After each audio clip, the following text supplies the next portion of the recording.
નમસ્કાર વિદ્યાર્થી મિત્રો, welcome to YouTube channel Ramesh Kaila. ખૂબ સરસ મજાની સિરીઝમાં માસ્ટર માઇન્ડ એજ્યુ એપમાં આપણે ઘર બેઠા ક્લાસીસ કરીએ એવી રીતે આપણે શીખવીએ છીએ. તો એમાંનો ખૂબ અગત્યનો સબ્જેક્ટ એટલે મિડવાઇફરી. દરેક મિત્રોને ખ્યાલ જ છે કે મિડવાઇફરી અને ચાઇલ્ડ હેલ્થ એ કુલ 50 માર્કનું આપણી ગૌણ સેવા પસંદગીની પરીક્ષામાં પૂછાય છે. તો ખૂબ જ અગત્યનું. આ પહેલાં આપણે ઓલરેડી પાર્ટ 1, 2, 3 પબ્લિશ કરી દીધો છે. હવે આપણે જોઈશું પાર્ટ 4 અને એમાં ખૂબ જ અગત્યના એવા પ્રશ્નોને આપણે આવરી લેશું. તો તમામ વિદ્યાર્થી મિત્રોને નમ્ર વિનંતી છે, વિડીયો અંત સુધી નિહાળજો. જો વિડીયો ગમે તો ચોક્કસ લાઇક કરજો અને આપના મિત્રો સાથે શેર કરજો. તો ચાલો જોઈએ પાર્ટ 4. અને પાર્ટ 4માં આપણે જોશું sign and diagnosis of pregnancy, એટલે કે ગર્ભાવસ્થાનું નિદાન અને ચિહ્નો. બહુ સરસ. તો નોર્મલ પ્રેગ્નન્સી છે ચોથું યુનિટ અને ખૂબ જ અગત્યનું છે. નોર્મલ પ્રેગ્નન્સીમાં આપણે પ્રેગ્નન્સીના સાઇન સિમ્ટમ છે અને ખૂબ અગત્યના પ્રેગ્નન્સીના સાઇન સિમ્ટમ. અમુક સાઇન સિમ્ટમ તો એવા હોય કે જે 100% આપણને MCQના રૂપમાં પૂછાતા હોય. તો કેવા કેવા સાઇન સિમ્ટમ હોય? એમાં પહેલો સાઇન છે પ્રિઝમ્પટિવ સાઇન, એટલે કે અનુમાનિત ચિહ્નો. બીજો સાઇન પ્રોબેબલ સાઇન, કે સંભવિત ચિહ્નો હોય. અને ત્રીજો સાઇન એટલે કે પોઝિટિવ સાઇન, કે જેમાં સાચા ચિહ્નો એટલે કે 100% આપણે ચિહ્નો મળી રહેતા હોય. બરાબર. તો આજે આપણે પ્રિઝમ્પટિવ સાઇનની જ્યાં સુધી વાત કરીએ તો પ્રિઝમ્પટિવ સાઇનમાં કેનો સમાવેશ થાય? અનુમાનિત સાઇન છે એમાં આપણે જોઈએ તો પહેલું છે એમનોરિયા, પછી જોવા મળે બ્રેસ્ટ ચેન્જીસ, સ્કિન ચેન્જીસ જોવા મળે, બ્લાડર ઇરિટેબિલિટી જોવા મળે, ક્વિનિંગ જોવા મળે અને મોર્નિંગ સિકનેસ પણ જોવા મળે છે. બહુ સરસ. તો આપણે આમાં દાખલા તરીકે ક્યાંય જ્યાં આપણને MCQના રૂપમાં પૂછાતા પ્રશ્નો હોય કે ગૌણ સેવા પસંદગીમાં આપણને બ્રેસ્ટ ચેન્જીસ, સ્ક્રીન ચેન્જીસ અને ક્વિકનિંગ, આ ખૂબ જ અગત્યના 3 ટોપિક છે. અને એમાંથી ઘણી વખત એકાદ પ્રશ્ન JMC છે, BMC છે, VMC આમાંથી પૂછાયેલા પ્રશ્નો છે. તો એમાંનું પહેલું છે એમેનોરિયા. તો આપણને ખ્યાલ છે કે એમેનોરિયા એટલે માસિક આવતું, મેન્સિસ આવતું બંધ થઈ જાય તો એને એમેનોરિયા કહેવાય. અને પ્રેગ્નન્સીની એ પહેલી નિશાની છે. ઘણી વખત એમેનોરિયા હોય તો ઘણી વખત અમુક ઇવેન્ટ બની હોય એના હિસાબે પણ જોવા મળે. લવ ફેલ્યોર હોય, કોઈ પણ પ્રકારની એવી આકસ્મિક કન્ડિશન આવી હોય તો પણ એમેનોરિયા જોવા મળે. પણ પ્રેગ્નન્સીના સાઇનમાં એમેનોરિયા એ પ્રથમ નિશાની છે. અને બીજી નિશાની છે બ્રેસ્ટ ચેન્જીસ, કે આમાં બ્રેસ્ટમાં કંઈક ખેંચતું હોય તેવું લાગે છે, જેને પિકનિંગ ટિંગલિંગ સેન્સેશન કહેવાય છે. ખૂબ જ અગત્યનું. 100% આપણને પૂછાય કે બ્રેસ્ટમાં કંઈક ખૂટતું હોય એવું લાગે તો એને કહેવાય પ્રિકલિંગ ટિંગલિંગ સેન્સેશન. પૂરેપૂરા સમયગાળામાં આશરે બ્રેસ્ટમાં 400 ગ્રામ જેટલો વજનના વધારો થાય છે. કેટલો વધારો થાય? 400 ગ્રામ જેટલો વધારો. 400 ગ્રામ. તો આપણે ટોટલી જ્યારે પ્રેગ્નન્સી દરમિયાન આપણને 11 કિલો વજન વધારવાનું હોય તો એમાં બ્રેસ્ટનું વજન 400 ગ્રામ વધે. આ પણ ઘણી વખત MCQના રૂપમાં પૂછાતું હોય. જેમાં એરિયોલામાં ફેરફાર જોવા મળે છે. પ્રાઇમરી એરિયોલા, કે જે 16મા અઠવાડિયે, તેમાં સાચું કોલેસ્ટ્રોમ જોવા મળે છે. બરાબર. તો આ પણ અગત્યનું આપણા માટે કે ભાઈ સાચું કોલેસ્ટ્રોમ ક્યારે જોવા મળે? તો 16મા વીકે જોવા મળે. મોન્ટોગમેરી ટ્યુબરકલ, એમાં શું થશે તો કે 8મા અઠવાડિયે પ્રાઇમરી એરિયોલામાં પર 12 થી 30 જેટલા નાના નોડ્યુલ્સ જોવા મળે છે, જેને મોન્ટોગમેરી ટ્યુબરકલ કહેવાય છે. મોન્ટોગોમેરી ટ્યુબરકલ ખૂબ જ અગત્યનું શબ્દ યાદ રાખવાનો છે. મોન્ટોગોમેરી ટ્યુબરકલ એટલે શું? તો બ્રેસ્ટ ઉપર જે નાના નોડ્યુલ્સ દેખાતા હોય એને મોન્ટોગોમેરી ટ્યુબરકલ કહેવાય. એમાં દરેક નોડ્યુલ્સમાં શું હોય? તો સિબમની એક ગાંઠ હોય અને એ સિબમમાંથી હંમેશા પ્રવાહી ઉત્પન્ન થતું હોય અને જે એરિયોલાને વેટ રાખે, ભીની રાખતી હોય. ત્યારબાદ જોશું સેકન્ડરી એરિયોલા. 16મા અઠવાડિયા પછી દેખાય છે. આમાં પિગમેન્ટેશનના લીધે અડધી બ્રેસ્ટ સુધી એરિયોલાનો ભાગ હોય છે તેવું જોવા મળે છે. બ્રેસ્ટ પર ચોખ્ખી દેખાય તેવી ઉપસેલી વેઇન જોવા મળે છે. ઓકે. ત્યાર પછી એવું સ્કિન ચેન્જીસ. તો સ્કિન ચેન્જીસના શબ્દો આપણા માટે ખૂબ જ અગત્યના છે, કારણ કે મોટા ભાગના એવા પેપર છે કે જેમાં સ્કિન ચેન્જીસનો એકાદ શબ્દ તો પૂછાય. તો એમાં અગત્યના શબ્દમાં પહેલો શબ્દ છે સ્ટ્રાયા ગ્રેવિડમ. પેટના ઉપરના ભાગમાં અને થાઈના ભાગમાં નાના ઊભા સ્કાર જોવા મળે તેને સ્ટ્રાયા ગ્રેવિડમ કહેવાય છે. બરાબર. તો સ્ટ્રાયા એટલે ઊભા લીટા કહેવાય, ગ્રેવિડમ એટલે પ્રેગ્નન્સીમાં જે પેટ અને થાઈમાં જે લીટા ઊભા દેખાય તો એને કહેવાય સ્ટ્રાયા ગ્રેવિડમ. ત્યારબાદ ક્લોએસ્મા, આને માસ્ક ઓફ પ્રેગ્નન્સી પણ કહેવાય છે. આમાં ચહેરા પર અને કપાળ પર કાળા ડાઘ જોવા મળે. જો એન્ટીનેટલ મધર હોય તો તમને ઘણી વખત એન્ટીનેટલ મધરના આંખ ઉપર કાળા કુંડાળા જોવા મળે, ડાઘ જોવા મળે તો એને ક્લોઝમાં કહેવાય. ક્લોઝમાં એને બીજું એમ કહેવાય કે માસ્ક ઓફ પ્રેગ્નન્સી, એના ઉપરથી એમ નક્કી થાય કે આ વુમન છે એ પ્રેગ્નન્ટ છે. લિનિયા આલ્બા સિમ્ફેસિસ પ્યુબિસથી અમ્બેલિકલના વચ્ચેના ભાગમાં સફેદ લાઇનિંગ જેવું જણાય તેને લિનિયા આલ્બા કહેવાય છે. ઓકે, તો આને કહેવાય લિનિયા આલ્બા. સફેદ જો લીટા હોય તો લિનિયા આલ્બા. લિનિયા નાઇગ્રા લિનિયા આલ્બા જ્યારે વધુ ઘાટા કલરનું થાય ત્યારે લિનિયા નાઇગ્રા કહેવાય છે, જે મોટા ભાગે 38મા અઠવાડિયે જોવા મળે છે. તો 38 અઠવાડિયે યાદ રાખવાનું છે. એક વખત આપણને પૂછેલું છે MCQમાં કે લિનિયા નાઇગ્રા નીચેના પૈકી કેટલા અઠવાડિયે જોવા મળે? તો 38 વીક યાદ રાખજો. બ્લાડર ઇરિટેબિલિટી વારંવાર યુરિન પાસ કરવા જવું પડે છે. જેમ જેમ યુટ્રસની સાઇઝ વધતી જાય તેમ તેમ આમાં વધારો થાય છે. ઓકે, ક્વિકનિંગ આવ્યું. કેવું આવ્યું? ક્વિકનિંગ. ક્વિકનિંગ બહુ જ અગત્યનું. ક્વિકનિંગ એટલે શું? તો યુટ્રસમાં ફિટસનું જે હલનચલન, ફિટસની જે મૂવમેન્ટ થાય એને કહેવાય ક્વિકનિંગ. કેટલામાં અઠવાડિયે હોય? 16 થી 20 અઠવાડિયા દરમિયાન જોવા મળે. યાદ રાખવાનું છે, ખાસ યાદ રાખવાનું છે કે ક્વિકનિંગ ક્યારે જોવા મળે? તો 16 થી 20 અઠવાડિયા. ત્યારબાદ મોર્નિંગ સિકનેસ 50% સ્ત્રીમાં 4 થી 14 અઠવાડિયા દરમિયાન સવારના ભાગમાં નોઝિયા વોમિટિંગ જોવા મળે છે. બરાબર, તો આને કહેવાય મોર્નિંગ સિકનેસ. ત્યાર પછીના જે સાઇન છે એ બીજા સાઇન આવે પ્રોબેબલ સાઇન, જેને સંભવિત સાઇન કહેવાય. સંભવિત સાઇન છે એ આપણે હંમેશા એક નર્સિસે સંભવિત સાઇન ક્યાંય જોવાના ન હોય, ડૉક્ટર મારફતે એની એક્ઝામ થતી હોય, પણ આપણને સંભવિત સાઇન શું કહેવા માંગે છે એની તો આપણને ખબર જ હોવી જોઈએ. એવા સાઇન છે જેમાં Hegar sign, Jacquemier sign, Osiander sign, changes in uterus, opting of cervix, uterine souffle, enlarge abdomen, Braxton Hicks sign, internal ballottement sign અને ઇમ્યુનોલોજીકલ ટેસ્ટ. તો આ બધા જ સાઇન આપણે જોવા છે અને કેવી રીતે એ સાઇનમાં શું હોય તો એ આપણે વારાફરતી જોતા સાસું. એમાં પહેલું છે હેગાર સાઇન. આમાં એન્ટિરિયર ફોર્નિક્સ પર 2 આંગળી મૂકવામાં આવે છે અને બીજા હાથને યુટ્રસની પાછળ પ્રેશર આપવાથી આંગળીઓ ફીલ થાય છે કે નહીં તે જોવામાં આવે છે. બરાબર, તો અંદર કંઈક મટીરિયલ હોય તો આંગળી આપણને ફીલ ન થાય. ફીલ ન થાય તો એનો મતલબ પ્રેગ્નન્સી પોઝિટિવ છે. આ હેગાર સાઇન કહેવાય. પણ આ છે તપાસ છે કોણ કરે? તો ડોક્ટર કરતા હોય.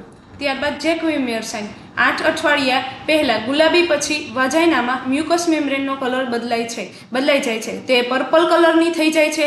જો તેનો કલર વાયોલેટ બ્લુ થાય તો તેની ચોડી સાઇન કહેવાય છે. તો આમાં 2 સાઇન આવ્યા જેકમિયર સાઇનમાં. જો પેલા આપણને એમ લાગે કે કલર છે એ પર્પલ કલરનું જે વજાઇનલ મ્યુકસ મેમ્બ્રેન દેખાય તો એને કહેવાય જેકમિયર સાઇન. પણ જો એનો કલર છે એ બ્લુ થઈ જાય તો ચોડવિક સાઇન કહેવાય. બરાબર, તો ચોડવિને કહીએ અને ચોડવિક સાઇન પણ કહી શકાય. પછી ઓસિએન્ડર સાઇન કે વજાઇનાના લેટરલ ભાગમાં ફીલ થતા પલ્સેશન જોવા મળે છે. બરાબર, તો જ્યારે વજાઇનાના લેટરલ ભાગ ઉપર આપણે આંગળી મૂકી ત્યારે જો પલ્સેશન આવે તો એને એમ સમજવું કે આ ઓસિએન્ડર સાઇન છે અને આ સાઇન ઉપરથી પણ પ્રેગ્નન્સી છે કે નહીં તે નક્કી કરી શકાય. ત્યારબાદ ચેન્જીસ ઇન યુટ્રસ 8મા અઠવાડિયા પછી યુટ્રસનું કદ ધીમે ધીમે નિયમિત વધતું જાય છે. બરાબર, તો યુટ્રસમાં જે ચેન્જીસ થાય એને ચેન્જીસ ઓફ યુટ્રસ કહેવાય. સોફ્ટનિંગ ઓફ સર્વિક્સ 10 અઠવાડિયા પછી સર્વિક્સ એકદમ પોચી અને ગાદી જેવી બની જાય છે. યુટેરાઇન સુપલ, સફલ કહેવાય, સુફલ કહેવાય. બરાબર, અને ખૂબ જ અગત્યનો આ વર્ડ્સ છે આપણે યાદ જ રાખવાનો છે કે 16મા અઠવાડિયા પછી યુટ્રસમાં હળવા પવન જેવો અવાજ સંભળાય તો એને કહેવાય યુટેરાઇન સફલ અથવા તો યુટેરાઇન સફલ. એનલાર્જ એબડોમિન 16 અઠવાડિયા પછી એબડોમિનમાં નિયમિત વધારો જોવા મળે છે. બ્રેક્સ્ટોન હિક્સ સાઇન 20 અઠવાડિયા પછી દર 15 મિનિટે પેઇનલેસ કોન્ટ્રાક્શન આવે છે. 35 અઠવાડિયા પછી આ કોન્ટ્રાક્શનમાં વધારો જોવા મળે છે. આ કોન્ટ્રાક્શનમાં પ્લાસેન્ટામાં પૂરતા પ્રમાણમાં બ્લડ સપ્લાય થાય તે માટે હોય છે. બહુ સરસ મજાનું સાઇન છે. નેચરલ સાઇન કહેવાય અને એને કહેવાય બ્રેક્સ્ટોન હિક્સ સાઇન.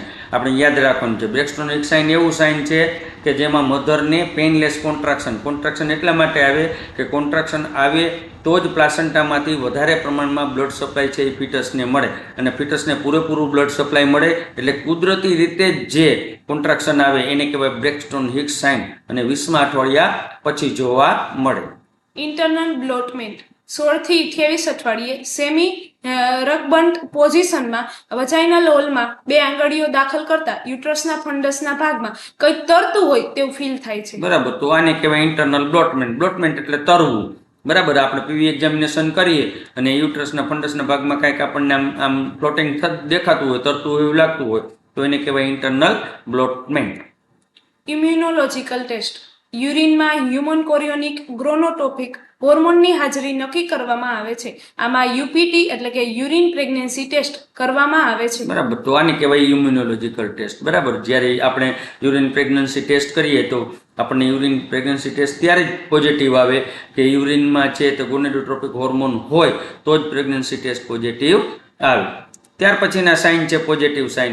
અને પોઝિટિવ સાઇનમાં તો બહુ આમ જનરલી એમસીક્યુના રૂપમાં ન પૂછાતું હોય પણ આપણે પોઝિટિવ સાઇન કરવા જોઈએ.